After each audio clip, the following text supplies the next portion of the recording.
If you address this problem in a charity way, that problem will continue to grow. If you address this problem in a business way, then it will continue to take bigger and bigger chunk of the problem and make it solved, and ultimately all the problem will be solved. Human being has all the power to take care of all the problems. But why do we have more problems than we can take? Because we are not using our creative power to solve problems. We are using all our creative power to make more money. That's why we got stuck with that. But we could divide this. Our creative power can be used for making money. There is no quarrel with that. We can use our same creative power to solve the problem too. If you do both, we can have a world with less problem, or if we're lucky, no problem. Thank you very much.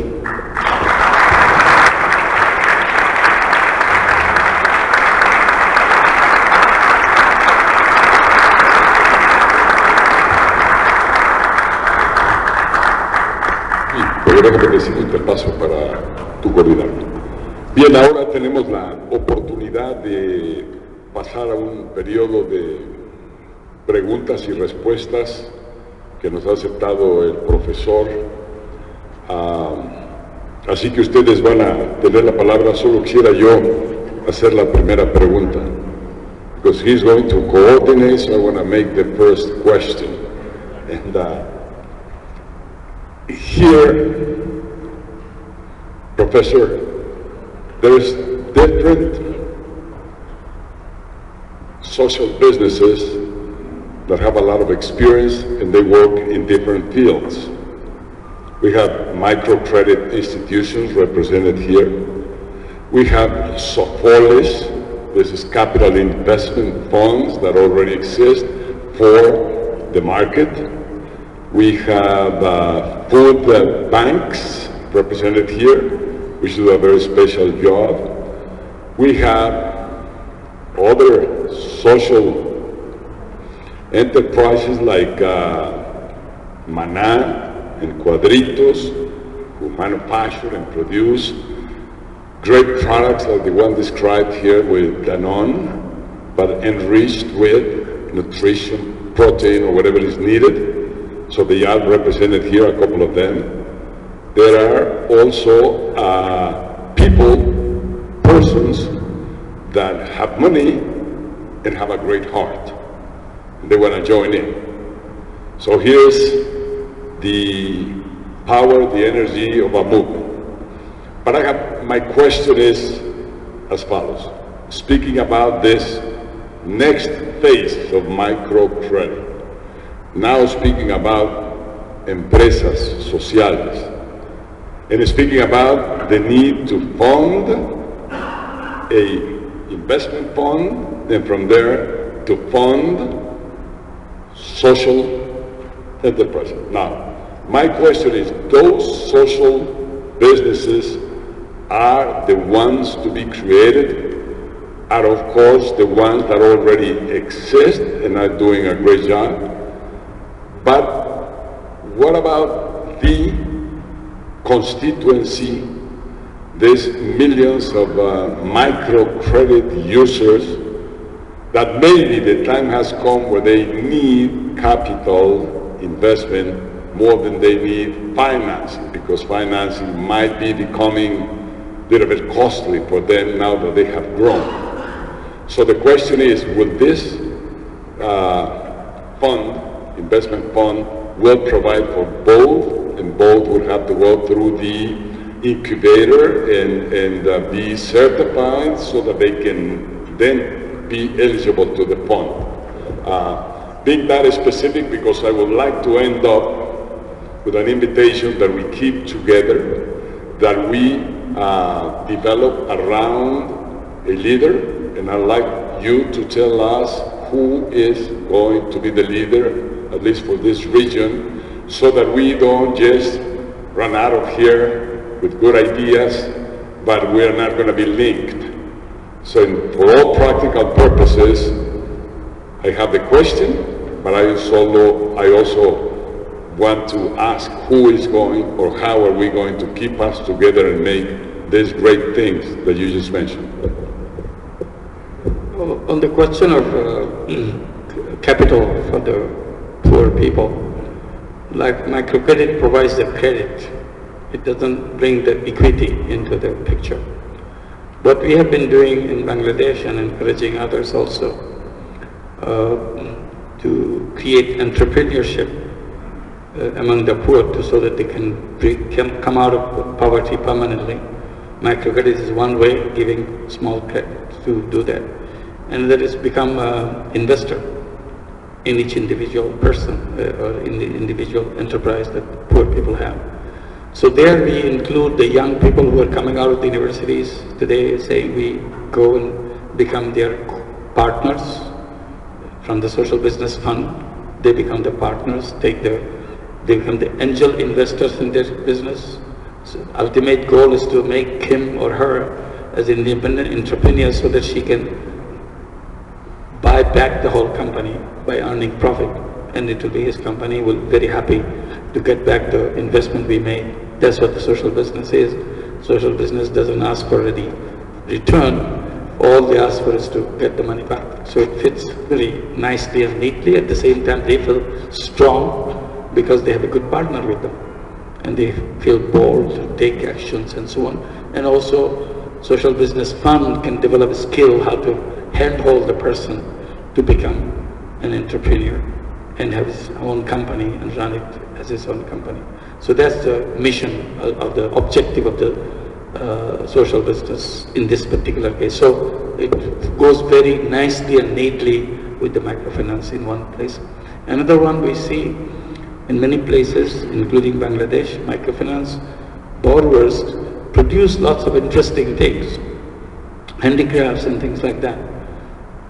Middlemen come and buy it off and they don't get the good price. Middleman gets the price when he brings it to the city or even exports them. So with social business fund, we are creating marketing companies. The company is a marketing company. They buy off things from what is being produced by the microfinance borrowers and find the best price for them and bring the price back to them, minus the expenses for the marketing part of it. One good example was in Albania, where we got involved. We created a social business fund there, and one immediately struck about the varieties of things people produce in the villages as we go around. In Albania is a beautiful country. People have a very natural skill for handicrafts and things like that. Carpets, for example, that's a serious business. It's a very well admired carpets made by Albanians. The one that we looked into, the example that I'm giving you, we go into the village, they make beautiful honey and beautiful jam, jelly, because lots of fruits and everything. In the village is a natural thing to make. But they put the honey in a water bottle, which is left out, throw out water bottle, they collect it, they put the honey and make it. Or Coca-Cola bottle or a Pepsi bottle, whatever bottle they get, they put the honey and sell it. So nobody pays any price for those kind of container that you sell. They put the jam and jelly in a cosmetic container, whatever empty cosmetic container they found, they use it for jam and jelly and other such products. So what we have done is already in operation, a marketing company to create a standard brand for all the products they make and a standard container for them. They supply the container, they fill it up and also make it hygienic and so on, standardized them. And similarly for honey, for all the products, everything. So they collected, they branded, they marketed both inside the country and outside the country. Then they get a good price because because this marketing company is a social business, they have no intention of making money. All they want to make sure these products get sold, get the best price. Similarly, we have a marketing company for carpet, just to market the carpet. In many of the cases all over the world, primary producers don't see money. Consumers pay a high price for their goods. In between, middle people make the money. The real producers don't get it. So in every case, we try to create a social business marketing company so that we can give the best price. We sell at the best price possible and bring the money back to the producers what they got. So this is another kind of, which fits into almost in every situation where the primary producers are far away from the consumers. To give a big example, for example, cotton growers never get the price what the cotton fetches at the ultimate. Cocoa growers never get the price what the chocolate is making. Coffee growers don't get the price what the ultimate coffee consumers are paying.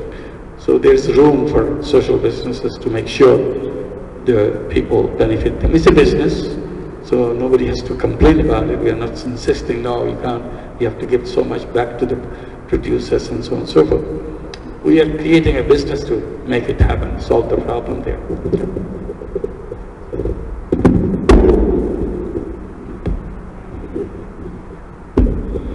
Bueno,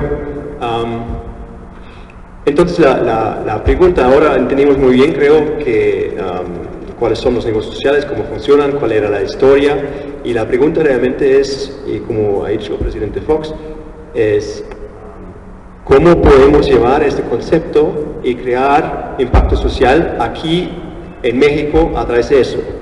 Como de hecho tenemos unos como muy buenos actores de cambio social aquí, de toda forma, y ahora la pregunta es cómo podemos realmente llegar a llevar eso. So the question is, how can we actually now generate something like a social business movement here? And we have a lot of very important social actors together around one big table, and we say, how can we connect to each other and make this happen, right? So one thing that I believe that we need, and I open it up for questions after, is, who's the point person later? It could be some kind of like the executive sponsor of this, which could be the Central Fox, it could be somebody from Grameen or from YSB, the company that I presented before. And then once you have that, that point to say, okay, where does now the money come from to actually get all this started? Like, for example, Professor Yunus talked about Albania. There, the government of Albania said, oh, I like the idea. Let's do something like what I presented for Caldas. Let's create a social business incubator fund and actually make that happen. Now, as we have also heard before, we always start small, We start with 42 people and $27 something. So we would have to find a region here in Mexico probably to say, hey, we're not going to create a social business fund for all of Mexico. Tomorrow or the day after tomorrow, we're going to go to Veracruz, for example. So that could be a great opportunity for us to actually get something started and say, why don't we start creating a social business fund? Because all of us here are kind of in the business of either microfinance or social business. So how can we actually push this idea onto the agenda of politicians, of business people, and all the necessary actors to really get this going? And a social business fund from YSB, for example, it takes about $4 million to create over 4 years. That would then crank out about 50 social businesses in the time. And then be self-sustainable as a fund itself and be able to grow and replicate. So if we manage to, in some way here, together as a group, make a plan on how we can create a social business fund together, that would be fantastic. And talking about Professor Yunus,